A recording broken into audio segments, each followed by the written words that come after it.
내 안에서 다시 살아난 거인 아버지. 삶의 속도가 느려지고 나서야 비로소 보이는 풍경들이 있습니다. 예순의 문턱을 넘어서니 젊은 날엔 그토록 멀게만 느껴졌던 한 남자의 뒷모습이 자꾸만 눈앞을 가립니다. 바로 나의 아버지입니다. 사람들은 말합니다. 부모는 나무와 같아서 늘 그 자리에 있다고. 하지만 시니어가 된 우리는 압니다. 아버지는 나무가 아니라 거친 파도를 온몸으로 막아내며 나아갔던 외로운 돛배였다는 것을요. 기억나십니까? 5살 무렵 아버지는 세상을 다 가진 듯 나를 번쩍 들어올렸습니다.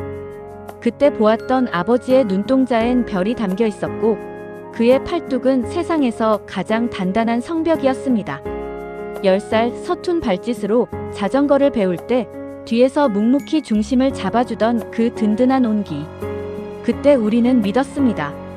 이 거인은 영원히 늙지 않고 영원히 나를 지켜줄 것이라고 말입니다. 어린 시절 우리에게 아버지는 거대한 산이었습니다. 하지만 시니어가 된 지금 돌이켜보면 그 산은 사실 무거운 짐을 지고 위태롭게 서 있던 한 인간이었음을 깨닫습니다.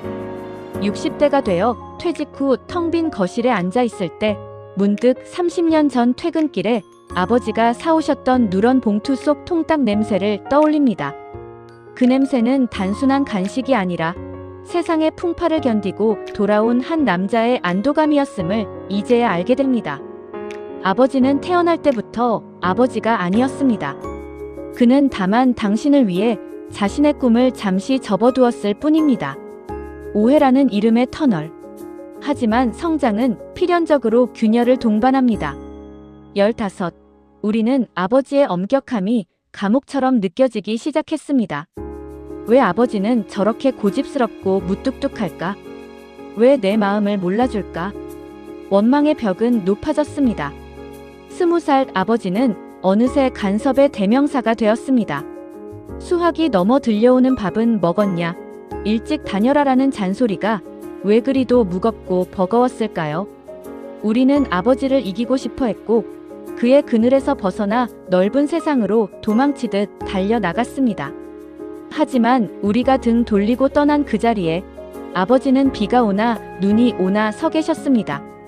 우리가 화려한 미래를 꿈꾸며 앞만 보고 달릴 때 아버지는 당신의 현재를 깎아 자식의 앞길을 닦고 계셨음을 그땐 미처 몰랐습니다.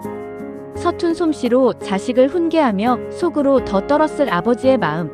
자식의 반항에 밤잠을 설치며 소주 한 잔으로 마음을 달랬을 그 외로운 밤들을. 아빠도 이 인생이 처음이었고 서툴렀고 두려웠으며 그래서 더 단단한 척해야만 했다는 것을. 한 인간으로서의 조우. 30이 넘고 40이 되어 내 어깨 위에 자식이라는 이름의 짐과 사회라는 이름의 채찍이 내려앉았을 때 비로소 우리는 아버지를 인간으로 마주하게 됩니다. 늦은 밤, 불 꺼진 거실에 홀로 앉아 가계부를 보거나 약봉지를 만지작거리던 아버지의 뒷모습. 가족을 책임진다는 것이 얼마나 숨가쁜 경주인지, 그 무게를 견디기 위해 아버지가 얼마나 많은 모욕을 삼키고 얼마나 자주 홀로 울었을지 이제야 가슴을 칩니다. 쉰이 넘으니 알 것 같습니다. 아버지도 이 인생은 처음이었다는 것을요. 그는 태어날 때부터 완벽한 성자가 아니었습니다. 그도 두려웠을 것이고 도망치고 싶었을 것이며 한때는 꿈 많은 청년이었을 것입니다. 하지만 아버지라는 이름표를 다는 순간 그는 자신의 모든 본능을 억누르고 가장의 배역에 충실해야 했습니다. 아버지가 우리에게 보여준 그 단단한 껍데기는 사실 속은 한없이 여린 한 인간이 가족을 지키기 위해 두른 갑옷이었음을 이제야 깨닫습니다. 이제 거울을 봅니다. 거울 속에는 어느덧 흰머리가 희끗해진 아버지가 서 있습니다. 내 말투에서, 내 걸음걸이에서, 그리고 내 자식을 바라보는 내 눈빛 속에서 나는 아버지를 발견합니다. 아버지는 사라진 것이 아니라 내 삶의 결마다 스며들어 있었습니다. 인생의 황혼에 서 있는 동료 시니어 여러분, 이제는 우리가 답할 차례입니다. 고생하셨습니다. 그때는 몰랐습니다. 당신은 나의 영웅이었습니다. 라고 말입니다. 요양원 창가에 앉아 계셨던 아버지의 검버섯 핀 손을 잡았을 때 그 거칠거칠한 손마디가 나를 키워낸 훈장임을 깨닫는 순간 꿈속에서 만난 젊은 시절의 아버지에게 고생 많으셨습니다라고 말해드리고 싶습니다. 아버지는 떠난 것이 아니라 내 안에 단단한 뿌리가 되어 함께 살아가고 있습니다.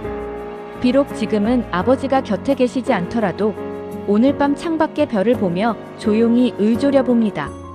그가 남긴 든든한 뒷모습은 이제 우리가 우리 자녀들에게 물려주어야 할 마지막 유산입니다.